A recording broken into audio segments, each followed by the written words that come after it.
Então, eu não acredito que a China está apoiando abertamente o Irã dessa forma.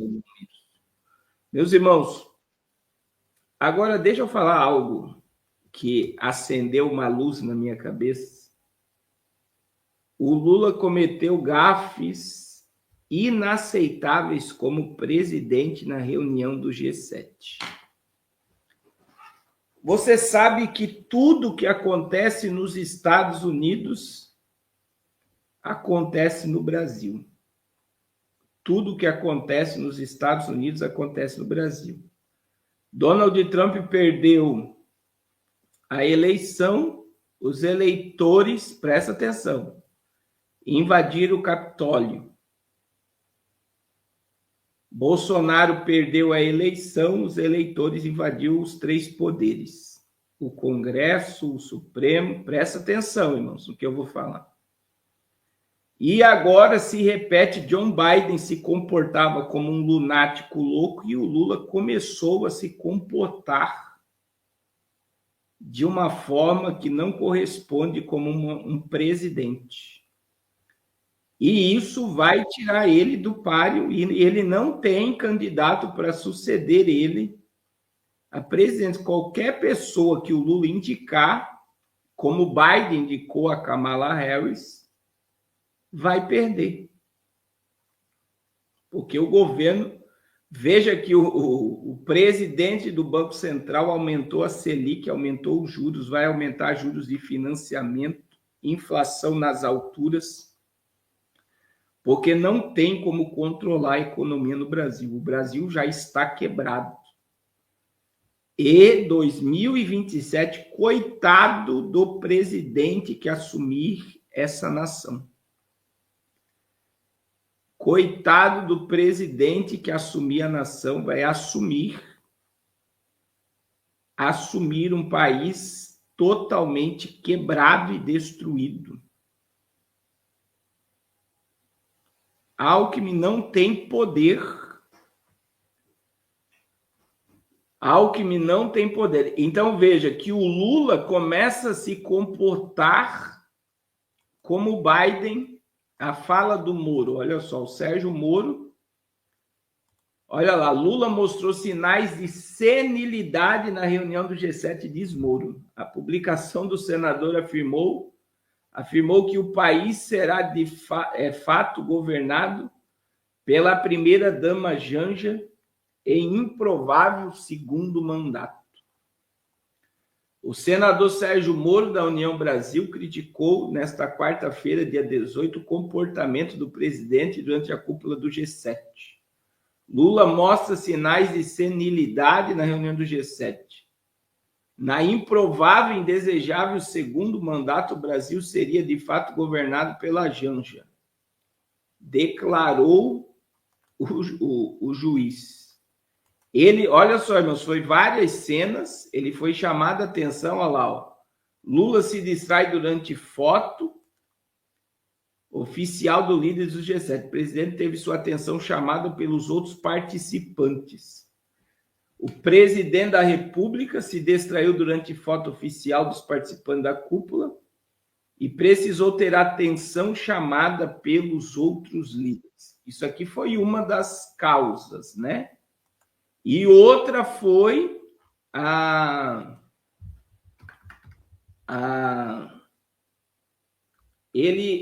voz dele, né?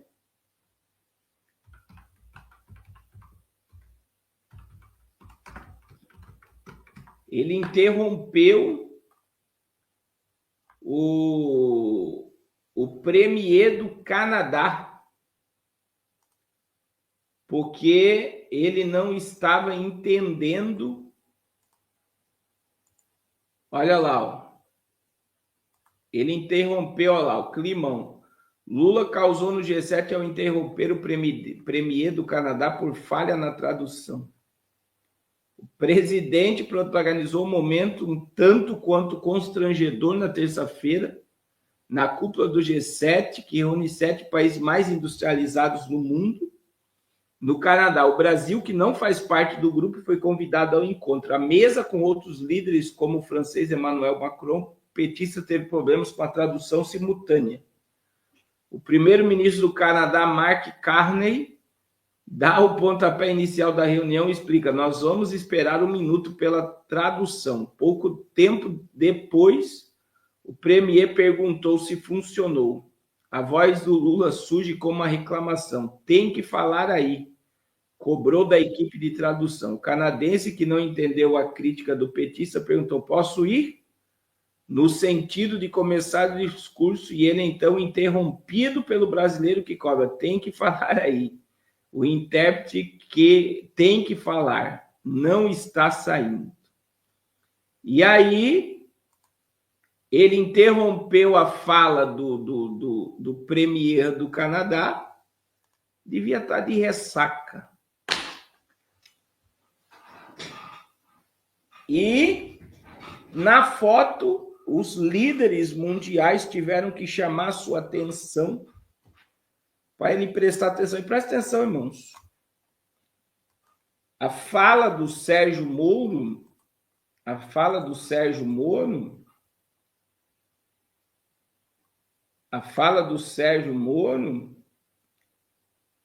é uma realidade. Aí veja bem, o Lula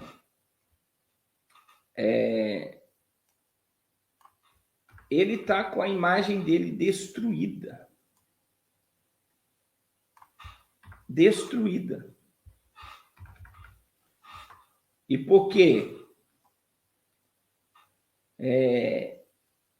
Eu vou mostrar para vocês o porquê. Então, o que o senhor Sérgio Moro quis dizer na sua publicação? Que o Lula está com um conjunto... A senilidade que Sérgio Moro disse significa que Lula está com um conjunto de alterações e doenças que podem surgir com a idade avançada, afetando a saúde física e mental.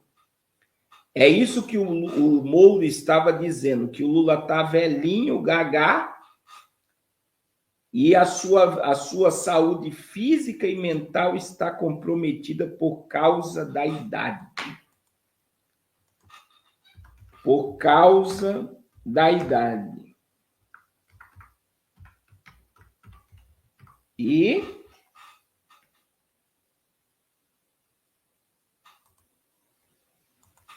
aí eu não sei como é que o Nine vai conseguir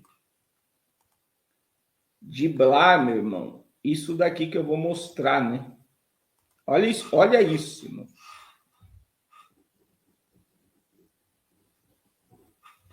Olha isso. O Brasil sobe uma posição e é o segundo país com maior juro real do mundo. O levantamento considera juros praticados em 40 países, descontando a taxa básica da inflação. O Brasil avançou uma posição e agora é o segundo país com maior juro real do mundo. De acordo com o levantamento do Money e o Levy Inteligência, feito pelo economista Jason Vieira. A posição se manteria independente da decisão do Comitê de Política Monetária, que divulgou nesta quarta-feira a nova taxa de juros de 15%. O mercado se dividia nas apostas entre 14,75% e o aumento para patamar atual. Com a elevação da taxa Selic em 0,25%, indo para 15%, o Brasil passa a acumular juros reais de 9,53%, descontada da inflação. O único país que está à frente do Brasil é a Turquia, que lidera o ranking com juros de 14,44%, e acima da Rússia com 7,63%, Argentina com 6,7%, África do Sul com 5,54%. A média dos juros entre todos os países é de 1,67%. Segundo o relatório de Vieira, a G Comercial dos Estados Unidos tirou o peso do dólar e ajudou a evitar a maior pressão de inflação de câmbio e descompressão no preço dos commodities. Apesar disso, o relatório ressalta que o cenário de incertezas inflacionárias continua devido aos debates sobre a questão fiscal e a pressão dos preços de alimentação. Está tudo caro e se preparem que agora tudo vai ficar mais caro. Tudo. Aí, veja bem, aí Bovespa fechou em queda, com decisões de juros no Brasil e nos Estados Unidos, e dólar tem leve alta. Leve alta hoje. E tá aí, irmãos, o Brasil tem a segunda maior taxa de juros real do mundo. É por isso que eu digo para vocês, né? Não é momento de fazer dívidas. Se você é viciado em gastar dinheiro em cartão de crédito, quebre teus cartões de crédito, porque se você não conseguir pagar, isso vai virar uma bola de neve que vai tirar teu equilíbrio. Nós temos que ter um momento de pé no chão, porque vai colapsar, meu irmão. E aí, veja que o presidente do Banco Central já está sendo atacado pelo presidente. Quem colocou o atual presidente do Banco Central foi o presidente, né? O presidente. E aí você vê, né? Olha a tabela aí, ó. O Brasil só está atrás da Turquia e olha onde está Israel e China, lá embaixo. A taxa de juros do Brasil está maior do que a Tailândia, do que a Malásia, do que a Índia, do que a Colômbia, do que o México, do que a Filipinas, do que a Indonésia, do que a África do Sul. E no topo está a Turquia, Brasil, Rússia e Argentina. Então, veja bem, não tem como eles manter a esquerda no poder. A esquerda vai colapsar. Já está, né? Não é que vai. Já está colapsando diante dos nossos olhos. E o que eu estou falando para vocês,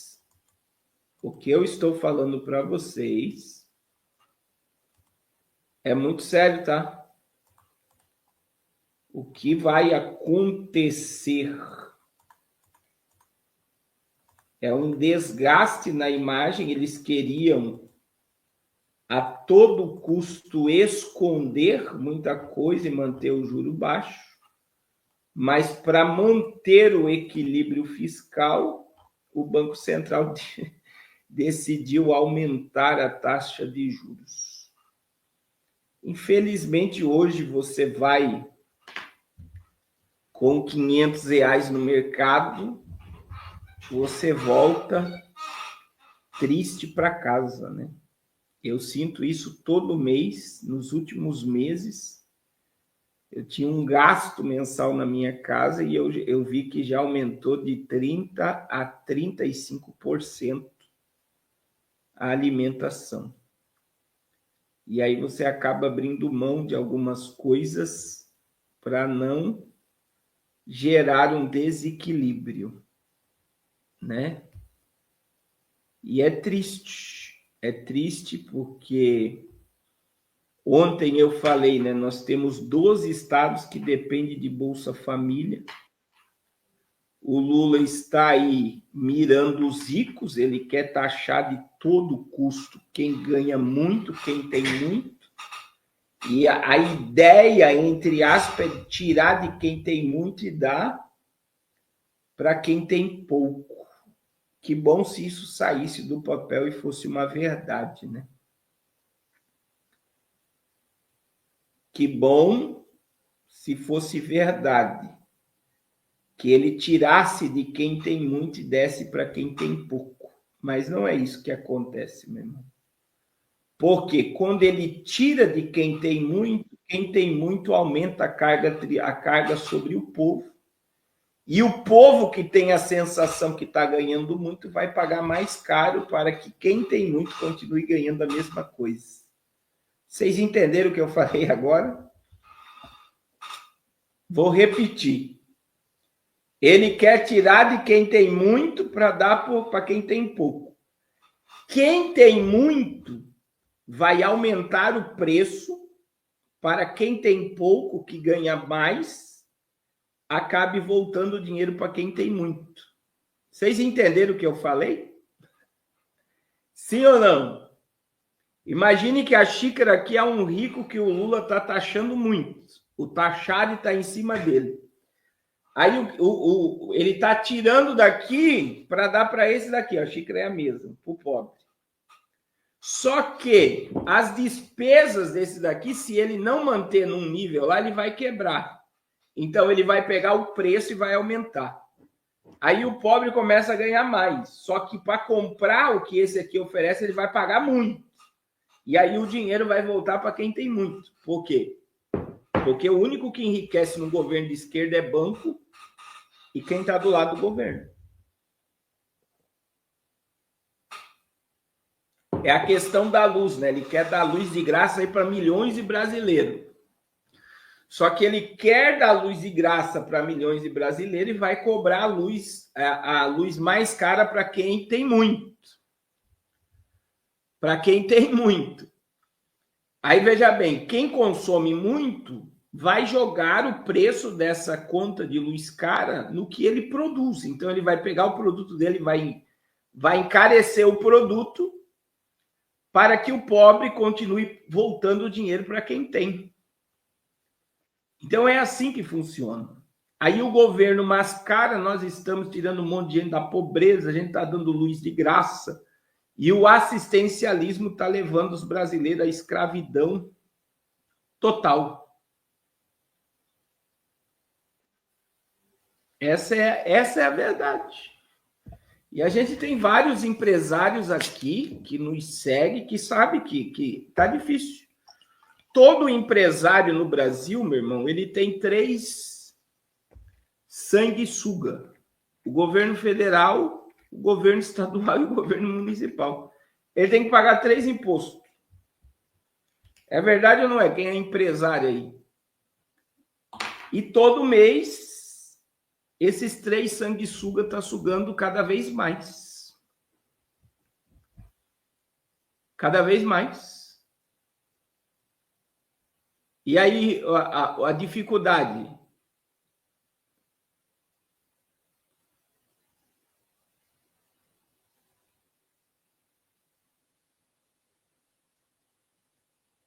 A dificuldade.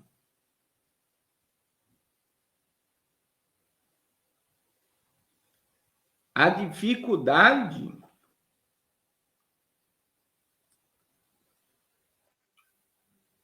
é manter uma pessoa trabalhando, por exemplo. Uma pessoa trabalhando. Porque as pessoas não querem trabalhar. Então, o que aconteceu hoje no Brasil vai afetar e muito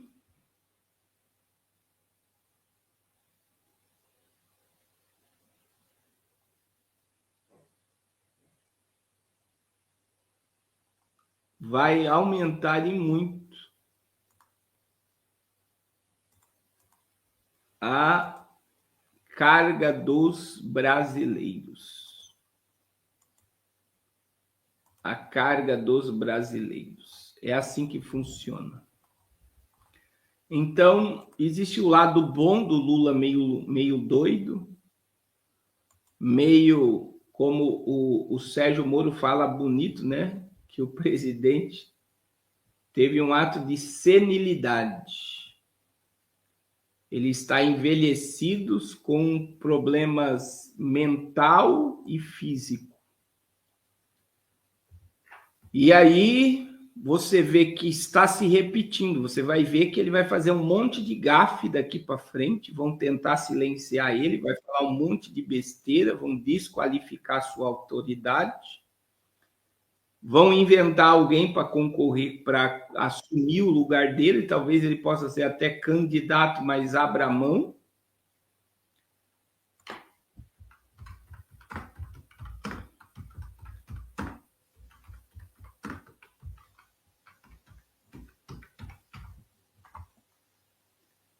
Talvez ele abra mão e quem vai concorrer vai ser fraco, porque o PT não tem ninguém para assumir o lugar dele, ele não dá espaço para ninguém crescer. E aí vai surgir aí aquilo que eu tenho falado para vocês, a direita volta e vai assumir um país quebrado e um país dividido.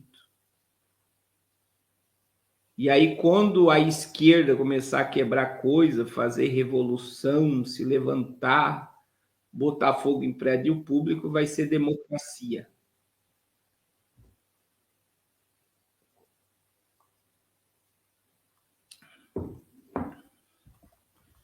Vocês estão entendendo?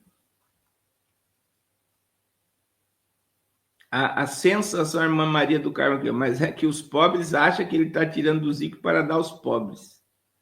Mas não sabe que os ricos tiram dos pobres. E os mais pobres de renda baixíssima recebem auxílio e não querem trabalhar. Essa é a verdade.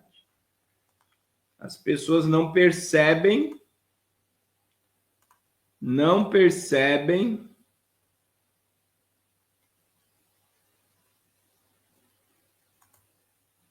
e que quem está pagando as contas sempre vai ser o pobre. Quem segura o peso do negócio é os pobres. E como eu queria, irmãos, eu queria ser assim, um camarada que chegasse aqui para vocês e dizer, não vai melhorar. Mas não melhora. Não melhora. Chega a um ponto que eles oferecem migalha e o povo se alegra com a migalha, porque eles estão doutrinando o povo a ser dependente totalmente do governo. A escassez de trabalho ela vai ser tanto para a direita quanto para a esquerda. O salário básico universal vai ser para todos. Existe um plano em curso de um totalitarismo global que é absurdo, é maligno, é escravidão da civilização, né? E aí eu digo para vocês, a esperança não é um novo presidente, um presidente de direita, né? Os Estados Unidos estão com um presidente de direita e um monte de gente na rua protestando contra ele, e é o que vai acontecer se entrar um presidente de direita no Brasil. O povo vai para a rua protestar, né? E aí o povo sempre vai ser o que nessa história? Massa de manobra. Massa de manobra. E enquanto o povo está dividido, não percebe que está sendo conquistado, e eles vão colocando cerca para dominar e escravizar o povo. Infelizmente, é isso que está acontecendo.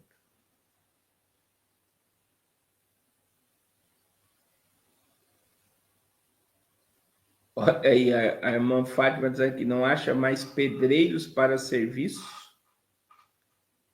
Hoje, o problema não é nem tanto pedreiro, né? Eu tenho um amigo meu que é consultor e falou que não é pedreiro, porque pedreiro ganha bem, né?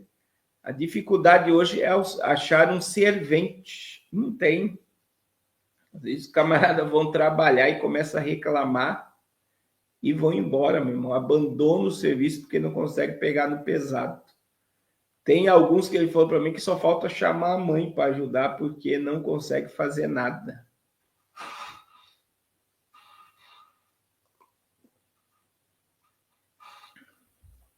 Essa é a realidade. Infelizmente, essa é a realidade que nós estamos vivendo. E 2026, a gente vai ver a autonomia da internet assumindo muito posto.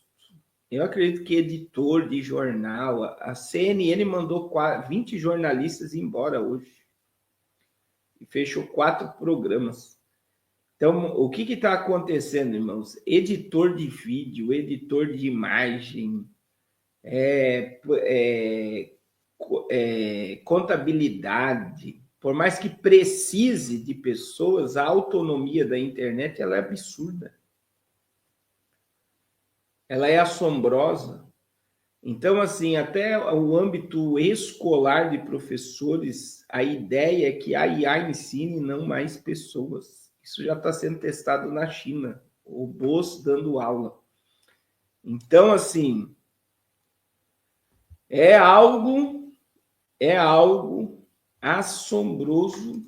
E aí, concluindo essa linha de pensamento, eu acredito que a esquerda sai no próximo ano, a direita volta, com um monte de barreiras intransponíveis de governar um país, porque político não pode ajudar o povo. Eu digo essa realidade para vocês, e não é mentira mesmo, o político não pode ajudar o povo. Se ele tentar ajudar o povo, ele vai ser exterminado pelo sistema. Se ele tentar ajudar o povo, ele vai ser exterminado pelo sistema. Político não pode beneficiar o povo. Eles mascaram e fazem algumas coisas, parece que está tudo bem, mas tem um grupo de pessoas que se beneficiam por trás de todo político e nunca é pelo povo. Nós tivemos uma multidão de aposentados roubados, não foi feito nada pelo povo. E quem roubou não foi para a cadeia. E vão abrir um circo de uma CPI para dar uma sensação que está sendo feita justiça, mas vão inventar um monte de mentira e vão arquivar tudo. Infelizmente. E aí a Bíblia, vamos para a Bíblia. Uns confiam em carros e outros em cavalo. Mas nós faremos menção do nome do Senhor dos Exércitos. Uns confiam em carros e outros em cavalos. Mas nós faremos menção do nome do Senhor dos Exércitos. Glória a Jesus. Meus irmãos, eu falei que ia pregar para vocês, mas não vou. Eu estou acordado desde muito cedo hoje. Eu estive em Curitiba. É 2 horas para ir para Curitiba, 2 horas para voltar para gravar o podcast. A gente já fez o podcast hoje no Eu Acredito. Se você não assistiu, vai lá e assiste. E amanhã nós temos culto no Zoom. E às 21 horas nós teremos. E eu tenho certeza que a live será uma bênção. Amém? Deixa eu orar por vocês, não vou me estender. E firmes nas promessas de Jesus. Amém? Senhor, muito obrigado por essa live, abençoa teu povo, teus filhos. Nós estamos vendo o cerco, Pai, vindo sobre a humanidade, mas há uma porta aberta no céu para a tua igreja. Eu acredito, Senhor, na iminência do arrebatamento da igreja. Eu acredito que o mundo se prepara para o anticristo e para uma repentina destruição. Mas a tua igreja, Senhor, aleluia, ela vai ao encontro de Jesus nos ares. Eu acredito no arrebatamento da igreja. Eu acredito na volta de Jesus. Eu acredito que o nosso corpo corruptível vai se revestir de incorruptibilidade, que o nosso corpo mortal vai se revestir de imortalidade. Eu acredito, Senhor, que Jesus vai voltar para buscar a tua igreja a qualquer momento. Desperta o coração dos salvos, e que se for para nos desesperar, que haja um desespero na nossa alma e no nosso coração pela tua presença, Senhor. Jesus. Amém. Amém. Deus abençoe a todos. Até amanhã, em nome de Jesus, e não deixe de abençoar o projeto Arrependa-se. Deus abençoe a todos.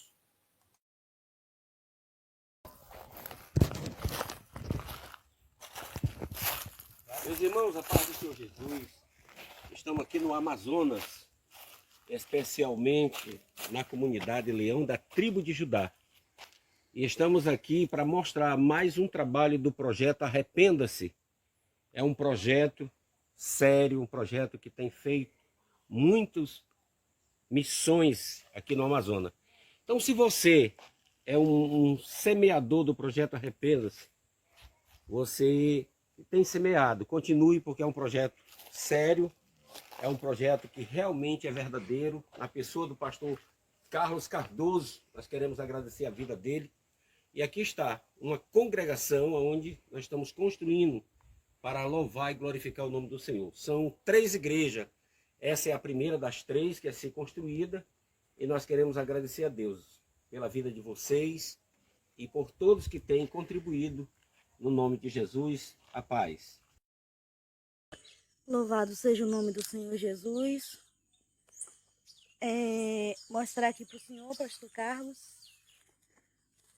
como já está a nova congregação, toda armada, coberta. Eita glória!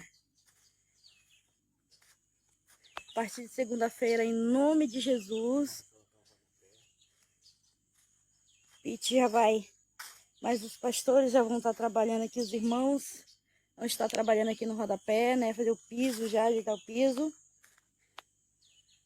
E tudo certo. Em nome de Jesus já deu tudo certo.